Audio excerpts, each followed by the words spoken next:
আমি আমি শ্রীমতী রেখা পাত্র পশ্চিমবঙ্গ বিধানসভায় সদস্য নির্বাচিত হইয়াছি। ঈশ্বরের নামে শপথ করিতেছি যে বিধি দ্বারা স্থাপিত সংবিধানের প্রতি অকৃত্রিম নিষ্ঠা ও আনুগত্য পোষণ করিব। আমি ভারতের সার্বভৌমত্ব অখণ্ডতা রক্ষা করিব। আমি এবং যে কর্তব্য ভার আমি গ্রহণ করিতে উদ্যত হয়েছি তার নিষ্ঠাপূর্বক নির্বাহ করিব। কি যে বলি বন্ধুগণ, হাসি আটকাচ্ছে না। এইসব আবাং চাবাং লোকগুলো যদি এমএলএ হয়, একটা বিধানসভা চালায়, তাহলে সেখানে শিক্ষাটার কি অবস্থা হবে ভাবুন তো। মানে কি বলি, একটা প্রধান হতে গেলে তাকে জিজ্ঞেস করে যে তুমি কতটা শিক্ষিত। আর এইসব আবাং ছাবাং লোকগুলো সব হয়ে যাচ্ছে এমএলএ। একটা চাকরি পেতে গেলে নর্মাল একটা 15-20 হাজার টাকা চাকরি পেতে গেলে জিজ্ঞেস করছে তোমার হাই সেকেন্ড দেওয়া আছে কিনা, কি কলেজ পাস করেছো কিনা।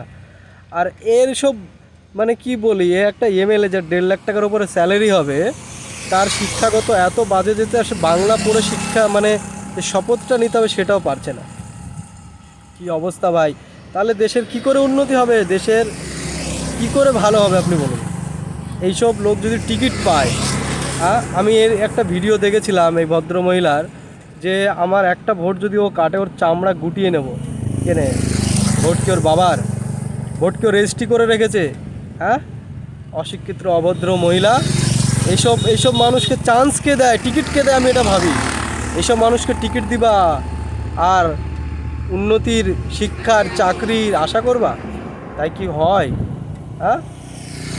মানে হাসি আটকাচ্ছে না বন্ধু। কী বলি, আমার নিজেরই লজ্জা লাগছে যে এইসব মানুষকে এমএলএ হিসাবে মানতে হবে। ধরুন একটা কোনো কাজ আছে, কোনো পেপার আছে, কোনো সই করতে হবে, কি কোনো কিছু একটা ব্যাপার আছে আইনত, তো এ তো সাধারণ কিছু জানে না, এ তো বোঝে না।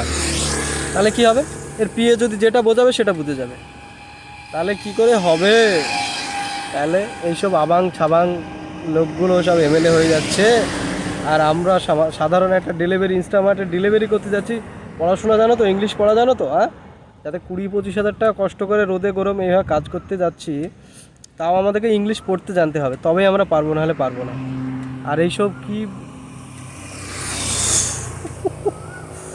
মানে লেভেলের দগাবাজি হচ্ছে ভাই আমাদের দেশের সঙ্গে, আর দেশের জনগণের সঙ্গে, সাধারণ মানুষের সঙ্গে কি লেভেলের দগাবাজি করছে এই সেন্ট্রাল গভর্নমেন্ট, বুঝতে পেরেছেন? এইসব আবাং ছাবাং লোকগুলোকে বলছে যে মানে টিকিট দিচ্ছে আর কি।